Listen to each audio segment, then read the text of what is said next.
নাঙ্গলকোটে night minibar football final খেলা অনুষ্ঠিত হয়েছে। বৃহস্পতিবার রাতে উপজেলা জোড্ডা পশ্চিম ইউপির আশিরপাড় উদীয়মান সূর্য তরুণ একাদশ ক্লাবের আয়োজনে smartphone cup night minibar football tournament final খেলা অনুষ্ঠিত হয়। বিএনপি নেতা ডাক্তার মোহাম্মদ শাহজাহান মজুমদারের সভাপতিত্বে ও এসসি রিয়াদের সঞ্চালনায় এবং সার্বিক তত্ত্বাবধানে প্রধান অতিথি হিসেবে বক্তব্য রাখেন স্পেন প্রবাসী মোহাম্মদ দেলোয়ার হোসেন। বিশেষ অতিথি হিসেবে বক্তব্য রাখেন মোহাম্মদ গোলাম হোসেন ও প্রফেসর মনসুর ইসলাম ভূঁইয়া মঞ্জু প্রমুখ। এসব বক্তারা বলেন, মাদ্রা ও আশিরপাড় এলাকায় একটি খেলার মাঠ করতে হবে।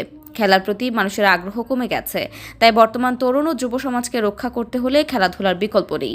মাদকমুক্ত সমাজ গড়তে হলে খেলার প্রতি মনোযোগ দিতে হবে। পরে বিজয়ীদের মাঝে পুরস্কার তুলে দেন অতিথিরা। সেটা হলো আমাদের গ্রামে অনেক ইউরোপিয়ান আছেন, বিদেশে আছেন, বাংলাদেশের বাইরে আছেন। আমি আশা করি তারা যদি সহযোগিতা করে মান্দ্রা এবং আশিপাড় যে কোনো একটা জায়গা একটা খেলার মাঠ উপযোগী করার জন্য আমি সবাইকে আশ্বস্ত করছি এবং সবাইকে আর্থিক মানসিক শারীরিক সহযোগিতা করার জন্য উদাত্ত আহ্বান জানাচ্ছি।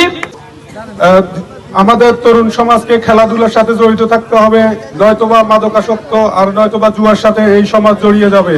সব সময় যেহেতু এই সমাজের মানুষ আজকের খেলা খুবই সুন্দর হয়েছে এবং কি আমাদের অত্র এলাকার মানুষ সবাই খেলা উপভোগ করতে পারছে।